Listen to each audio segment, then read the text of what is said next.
خالی بانڈا بردرو ویلا نبو جے تو کھیٹیں عشق بازی جوئے بازاں وانگو کھیٹ جے تو کھیٹیں عشق بازی جوئے بازاں وانگو کھیٹ ہار تے تے ہار آوے ہر درو ویلا نبو ہار تے تے ہار آوے ہر درو ویلا نبو۔ اللہ کریم کی حمد و ثنا کے بعد میرے نہایت ہی معزز حاضرین و سامعین، بڑی خوشی ہوئی آج مہینے بار ایک مرتبہ پھر آپ سب نے ٹائم نکالا، وقت نکالا، گھروں کو چھوڑا، اپنے اپنے بستروں کو چھوڑا تو یہاں اس آستانِ عالیہ پر تشریف لے کر آئے۔ اللہ کریم سب کی حاضری عظیم بارگاہ میں قبول و منظور فرمائے۔ حاضرین محترم، بڑی خوشبختی آپ سب کی ہے، جب سے بیٹھے ہیں ذکر خدا بھی ہو رہا ہے، ذکر مصطفیٰ بھی ہو رہا ہے۔ سبحان اللہ۔ مجھے یاد رکھیں جو گھنٹہ اللہ کے ذکر میں گزر جاتا ہے وہ باقی گھنٹوں سے افضل ہو جاتا ہے۔ اسی طرح جو دن اللہ اور اس کے محبوب کے ذکر میں صرف ہو جائے وہ دن باقی دنوں سے افضل ہو جاتا ہے، اور وہ زندگی جو اللہ اور اس کے محبوب کے ذکر میں مشغول ہو جائے وہ زندگی باقی زندگیوں سے افضل ہو جاتی ہے۔ سبحان اللہ۔ اس لیے جب ایسی محفل مل جائے رب کا شکر کیا کریں، یہ ہمارا کوئی کمال نہیں ہے، محبوب کی محفل کو محبوب سے جاتے ہیں، آتے ہیں وہی جن کو سرکار پاس کے لوگ بھی ہو گئے یہاں حاضر نہیں ہو سکے۔ اللہ نے آپ پر کتنا بڑا کرم کیا کہ آپ کو آج اس آستانِ عالیہ پر حاضری کا شرف حاصل ہوا۔ اللہ کریم سب کی حاضری قبول فرمائے۔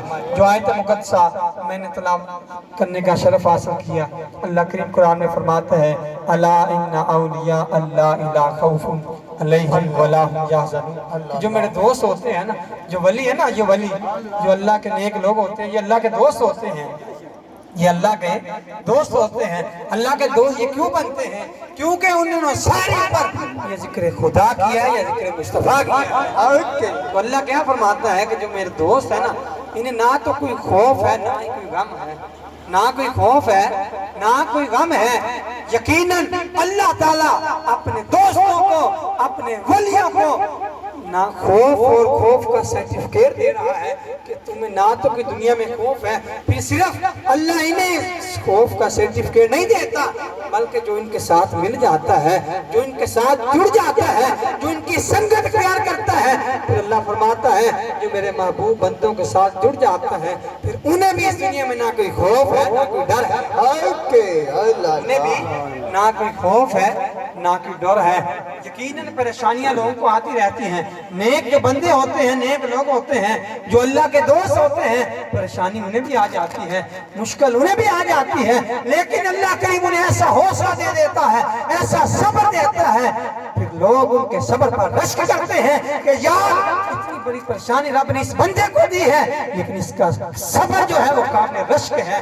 پریشانی ہر ایک کو آ جاتی ہے لیکن جو اللہ کے بندے ہوتے ہیں نہ تو کوئی نہیں اس دنیا میں کوئی خوف ہے، جب اس دنیا کو چھوڑ کے چلے جاتے ہیں پھر قبروں میں بھی انہیں کوئی خوف نہیں ہوتا، کل محشر کے میدان میں پھر انہیں کوئی خوف نہیں ہوتا۔ یہ سلسلہ جو عالیہ نقشبندیہ ہے، کوئی بھی سلسلہ ہو، سلسلہ نقشبندیہ ہو، قادریہ ہو، چشتی ہو، کوئی بھی، یہ تو سب شاخیں ہیں، مرکز ایک گنبد خضرا ہے، مرکز جو ہے وہ گنبد خضرا ہے۔ ہمارا جو تعلق ہے وہ سلسلہ عالیہ نقشبندیہ کے ساتھ ہے۔ کبھی سوچا سلسلہ عالیہ نقشبندیہ اس کے چشم و چراغ کون ہے، یہ شاخ کدھر سے نکلی ہے، حضور کے بعد اس کی بنیاد کس نے رکھی ہے؟ آئیے سلسلہ عالیہ نقشبندیہ کی جو بنیاد رکھی ہے اس کے جو چشم و چراغ ہے وہ یار غار،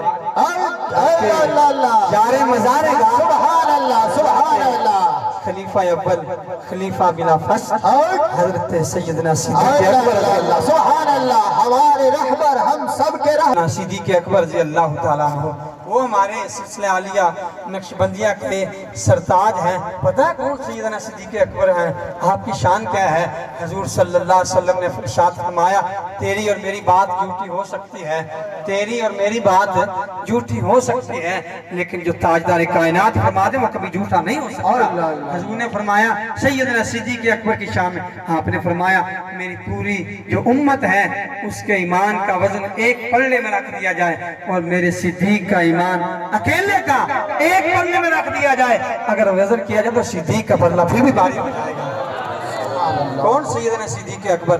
ایک دن حضرت عائشہ رضی اللہ تعالیٰ عنہ آپ نے عرض کی یا رسول اللہ، یہ آسمان پر اتنے ستارے ہیں، اس کے برابر کسی کے نیکیاں ہو سکتی ہیں کیا؟ عرض کی یا رسول اللہ، یہ جو آسمان کے اتنے ستارے ہیں اس کے برابر کسی کی نیکیاں ہو سکتی ہیں؟ دل میں خیال تھا کہ اگر نیکیاں ہوگی تو میرے بابا حضرت سیدنا صدیق اکبر کی ہوگی۔ تو آپ سے پوچھا حضور ستاروں کے برابر کسی کی نیکیاں ہیں؟ آپ نے فرمایا ہاں عائشہ ہے۔ عرض کی حضور کس کی ہے؟ آپ نے فرمایا حضرت عمر رضی اللہ تعالیٰ عنہ کی۔ کس کی؟ حضرت عمر رضی اللہ تعالیٰ عنہ۔ حضرت عائشہ بڑی پریشان ہوئی، عرض کی یا رسول، آپ نے فرمایا کیوں پریشان ہوئی؟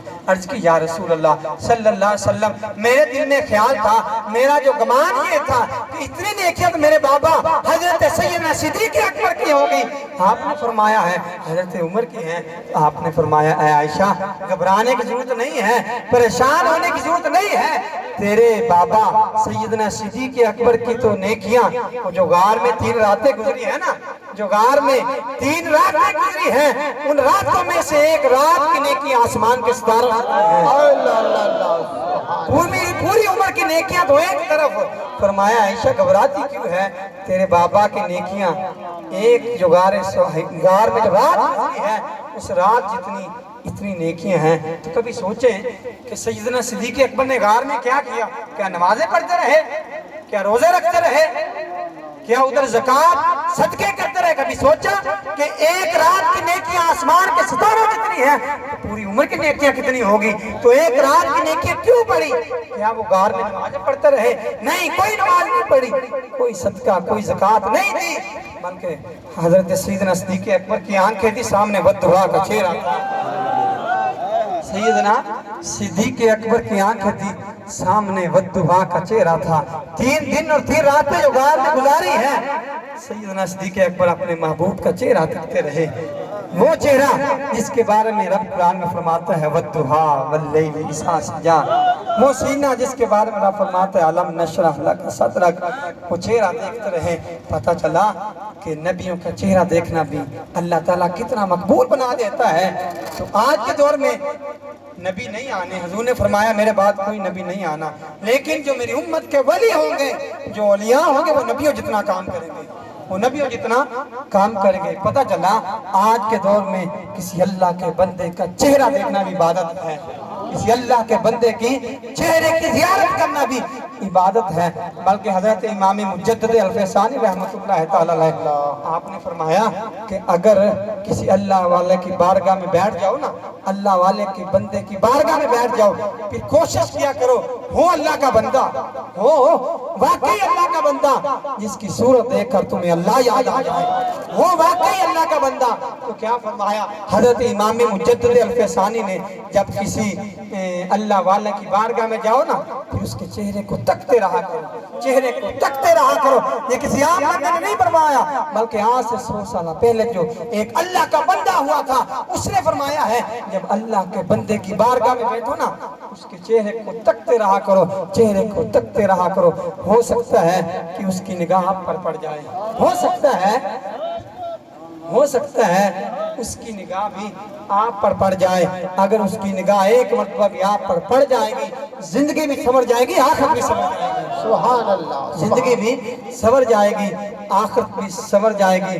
حضرت امام شافعی رحمۃ اللہ تعالیٰ علیہ بہت بڑے ولی ہوئے ہیں، بہت بڑے امام ہوئے ہیں۔ حضرت امام شافعی رحمۃ اللہ تعالیٰ علیہ آپ ایک چرواہے سلیم رائی کے مرید ہو گئے، ایک چرواہے سلیم رائی کے مرید ہو گئے۔ لوگوں نے عرض کی کہ حضرت آپ اتنے بڑے امام ہیں، آپ اتنے بڑے امام ہیں، لوگ آپ کی بات کو سنتے ہیں، آپ کی باتوں پر عمل کرتے ہیں، لیکن آپ ایک چرواہے کے مرید ہو گئے ہیں جو سارا دن بکریاں چراتا ہے۔ آپ تو امام ہیں، آپ کو چاہیے تھا کسی بڑے پیر کے مرید ہوتے، آپ تو ایک بکریاں چرانے والے غریب کے مرید ہو گئے ہیں۔ تو حضرت امام شافعی رحمۃ اللہ تعالیٰ علیہ توجہ کرنا، عقیدہ کیا تھا، اپنے شیخ کے ساتھ محبت کیا تھی۔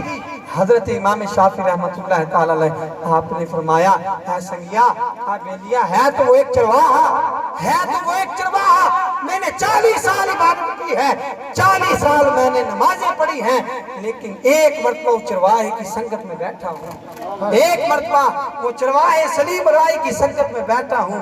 ایک سنگت نے 40 سال کی عبادت پر پانی پھیر دیا ہے, ایک سنگت نے 40 سال کی عبادت پر پانی پھیر دیا ہے. اس لیے میں اللہ والوں کی بارگاہ میں جاتا ہوں, ان کے پاس بیٹھتا ہوں. یہ اللہ والوں کے پاس جانے سے کیا ملتا ہے؟ لوگ کہتے ہیں کیا تم اللہ اللہ کرتے رہتے ہو, اللہ والوں کے آستانوں پہ جاتے ہو, اللہ والوں کے ڈیروں پہ جاتے ہو, یہ اللہ والوں سے کیا ملتا ہے؟ آئیے ایک مجذوب نا لاہور, 2 موریہ پل جو لاہور گئے ہیں نا وہ جانتے ہیں, وہ 2 موریہ پل کے اوپر سے گزر رہا تھا. ایک اللہ کا بندہ تھا, درویش تھا, مجذوب تھا, پھٹے پرانے کپڑے پہنے ہوئے ہیں, 2 موریہ پل سے گزر رہا ہے, ساتھ ہی ریل کی پٹری بھی جا رہی ہے, اللہ اللہ کر رہا ہے. ادھر ایک مولوی صاحب کھڑے تھے, مولوی صاحب نے پوچھا درویش ہے مجذوب کدھر جا رہا ہے, اے مجذوب کدھر جا رہا ہے؟ تو وہ درویش کہنے لگا میں اللہ کو ملنے جا رہا ہوں. درویش کہنے لگا میں اللہ کو ملنے جا رہا ہوں. وہ مولوی صاحب نے پوچھا ہے مجذوب اللہ کو کدھر ملنے جا رہے ہو؟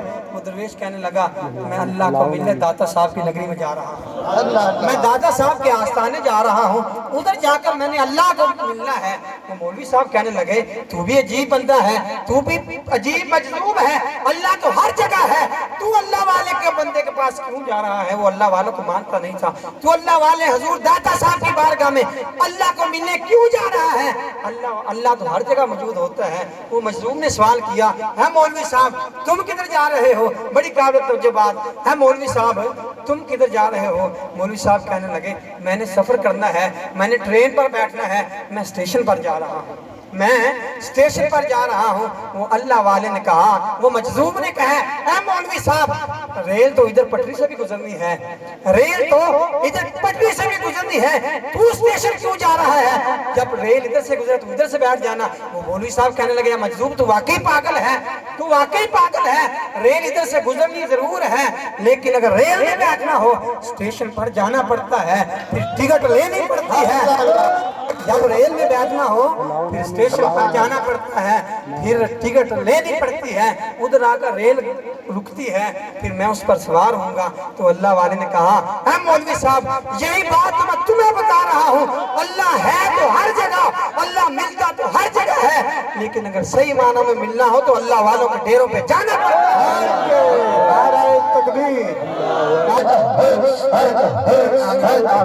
اس لیے اللہ ملتا تو ہر جگہ ہی ہے, لیکن صحیح معنوں میں اگر ٹکٹ لگانی ہو نا تو اللہ والوں کے آستانوں پہ جانا پڑتا ہے. کیوں جانا پڑتا ہے؟ کیونکہ یہ نیک لوگ ہوتے ہیں, انہوں نے دن اور رات عبادت کر کے اپنے رب کو منایا ہوتا ہے. پھر جو اپنے رب کو عرض کرتے ہیں اللہ کریم ان بزرگوں کا صدقہ کرم فرما دیتا ہے. اور بزرگوں سے ملتا کیا ہے؟ جو پیر ہوتا ہے یہ دیتا کیا ہے؟ ایک بادشاہ کی لونڈی تھی, وہ ایک ہے نا راستے سے جا رہی تھی, توجہ کرنا, بادشاہ کی لونڈی تھی, وہ ایک راستے سے جا رہی تھی. کسی نے اس لونڈی کو کہا کہ اے لونڈی ادھر نا بخارے سے ایک پیر آئے ہوئے ہیں, بخارے سے ایک پیر آئے ہوئے ہیں. تو وہ لونڈی کہنے لگی اس بندے کو یہ پیر کیا دیتے ہیں, یہ پیر کیا کرتے ہیں؟ بندے نے کہا پیر اگر راہ راست پہ لانا جائے, اگر کوئی بے ایمان ہو تو اس کو ایمان کی دولت دے دیتے ہیں. وہ پھر کہنے لگی مجھے سمجھ نہیں آئی یہ پیر کیا دیتے ہیں؟ وہ بندے نے کہا کہ اگر مشکل وقت آ جائے نا پھر پیر اس پر کرم کر دیتے ہیں, اگر کوئی زندگی میں اوکھا ٹائم آ جائے پھر پیر اس کے کام آتا ہے. وہ لونڈی نے دل میں سوچا کہ مشکل وقت کسی ٹائم بھی آ سکتا ہے, بادشاہ کی لونڈی ہوں, کسی وقت بھی بادشاہ میرا سر قلم کر دے, کیوں نہ جو اوکھے ویلے کام آئے, جو مشکل کے وقت کام آئے میں اس کے پاس جاتی ہوں. وہ لونڈی جو نا بخارے سے پیر صاحب آئے ہوئے تھے, ان کا نام تھا شہنشاہ نقشبند, حضرت بہاؤالدین نقشبند رحمۃ اللہ تعالیٰ علیہ. نقشبندیوں کے بہت بڑے پیر گزرے ہیں, بہت بڑے امام گزرے ہیں, حضرت بہاؤالدین نقشبند رحمۃ اللہ تعالیٰ علیہ. آپ ادھر بیٹھے ہوئے تھے بستی میں, تو وہ لونڈی آپ کے پاس جاتی ہے, آپ کے ہاتھوں میں ہاتھ دیتی ہے اور دل میں خیال کرتی ہے کہ میں پیر اس لیے پکڑ رہی ہوں کیونکہ مجھے اس بندے نے کہا تھا پیر جو ہوتا ہے نا وہ اوکھے ویلے کام آتا ہے، پیر جو ہوتا ہے نا وہ اوکھے ویلے کام آتا ہے۔ حضرت صاحب کی مرید ہو جاتی ہے، بادشاہ کے دربار میں واپس ہو جاتی ہے۔ قصہ مختصر، بادشاہ اس کو جو لونڈی ہے نا باقی لونڈیوں کے سردار بنا دیتا ہے، ساری لونڈیاں دیکھتی ہیں یہ بعد میں آئی ہے، یہ ہماری سردار بن گئی ہے، سارے لونڈیاں حسد کرنے لگ جاتی ہیں، حتیٰ کہ ایک وقت آتا ہے اس لونڈی پر جو حضرت بہاؤالدین نقشبند رحمۃ اللہ تعالیٰ علیہ آپ کی مرید ہو گئی تھی اس پر الزام لگ جاتا ہے۔ جب اس پر الزام لگتا ہے بادشاہ کہنے لگتا ہے کہ میں نے اس کو سردار بنایا تھا، اس نے مجھ کو دھوکہ دیا ہے۔ بادشاہ اپنے غلام کو حکم دیتا ہے کہ منارے پر اس کو لے جاؤ اور اوپر سے اس کو دھکا دے دو، منارے پر لے جاؤ اوپر جا کر اس کو دھکا دے دو، نیچے آئے گی یہ مر جائے گی، جان چھوٹے گی۔ جب وہ بادشاہ کا غلام وہ اس لونڈی کو لیتا ہے نا ساتھ اور منارے